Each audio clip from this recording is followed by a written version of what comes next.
ಅವರು ಬನ್ನಿ ಸಹಾಯ ಮಾಡಿ ಕೇಳುವಂಥ ಪ್ರಸಂಗ ಬಂದಿತ್ತು. ಇದಕ್ಕೆ ನ್ಯಾಟೋ ಆಗಿರ್ಬೋದು, ಇಂಗ್ಲೆಂಡ್ ಆಗಿರ್ಬೋದು, ಫ್ರಾನ್ಸ್ ಆಗಿರ್ಬೋದು, ಜರ್ಮನಿ ಆಗಿರ್ಬೋದು, ಇನ್ನುಳಿದ ರಾಷ್ಟ್ರಗಳು ಸಹಿತ ಇವ್ರ ಜೊತೆ ಕೈ ಜೋಡಿಸ್ಲಿಕ್ಕೆ ತಯಾರಾಗ್ತಾ ಇಲ್ಲ, ಬರ್ತಾ ಇಲ್ಲ.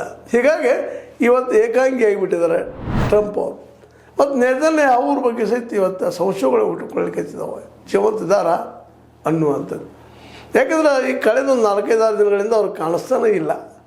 ಅವರು AI ಇಂದ ತಯಾರಿಸಿದಂಥ ಒಂದು ಮುಖ ಕಾಣಲಿಕ್ಕತ್ತದ, ಅದರಲ್ಲಿ 6 ಬಟ್ಟೆ ಕಾಣ್ತಾ ಇದ್ದಾವೆ ಒಂದು ಕೈದು. ಹೀಗಾಗಿ ಅವ್ರು ಇದ್ದಾರಾ ಇಲ್ವಾ ಅನ್ನುವಂಥ ದೊಡ್ಡ ಪ್ರಶ್ನೆ ಈಗ ಎದ್ದು ನಿಂತದ.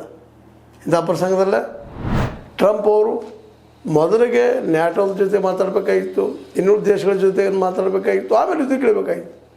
ಅವು ಯಾವುದ್ರ ಜೊತೆಗೂ ಮಾತಿಲ್ಲ, ಏಕಾಏಕಿ ತಾಳಿ. ಯಾಕಂದ್ರೆ ಇರಾನಿನ ಎಣ್ಣೆ ನೋಡೋದ್ಬಿಟ್ರೆ ಜಗತ್ತಿನ ಶ್ರೀಮಂತ ರಾಷ್ಟ್ರ ಆಗ್ತೀನಿ ಅನ್ನುವಂಥ ಭ್ರಮೆ ಅದು ಸತ್ಯನೂ ಅನ್ನಿಸ್ತದೆ ಆ ಸಂದರ್ಭದಲ್ಲಿ. ಯಾಕಂದರೆ ಇಡೀ ವಿಶ್ವ ಅಮೇರಿಕೆಯನ್ನು ಸೂಪರ್ ಪವರ್, ಯಾರಿಂದೂ ಸೋಲೋದಿಲ್ಲ, ಎಂಥ ಶಸ್ತ್ರಾಸ್ತ್ರಗಳಿಂದ ಅವ್ರು ಹೊಡೆದ್ರು ಅವ್ರಿಗೆ ಹೋಗಿ ಶಸ್ತ್ರಾಸ್ತ್ರ ಬೀಳೋದಿಲ್ಲ ಅನ್ನುವಂಥ ಚಿಂತನೆ ಮಾಡೋ ಮುಂದೆ.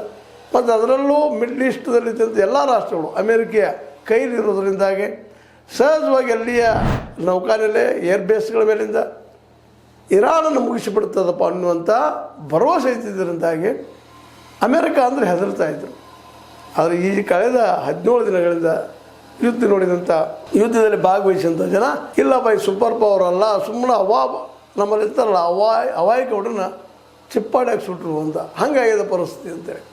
ಹೌದು, ವೈಜ್ಞಾನಿಕ ಮುಂದುವರೆದು ಎಲ್ಲ ಸರಿ, ಆದರೆ ಆ ಶಸ್ತ್ರಾಸ್ತ್ರಗಳನ್ನ ಪ್ರಯೋಗ ಮಾಡೋದಕ್ಕೆ ಒಂದು ಶಕ್ತಿವಂತ ಸೈನ್ಯ ಬೇಕಾಗ್ತದೆ. ಆ ಸೈನ್ಯ ಇಲ್ಲೇನೋ ಅನ್ನುವಂಥ ಒಂದು ಮಾತು ಇವತ್ತು ಎದ್ದು ಕಾಣ್ತಾ ಇದೆ ಅಂತ.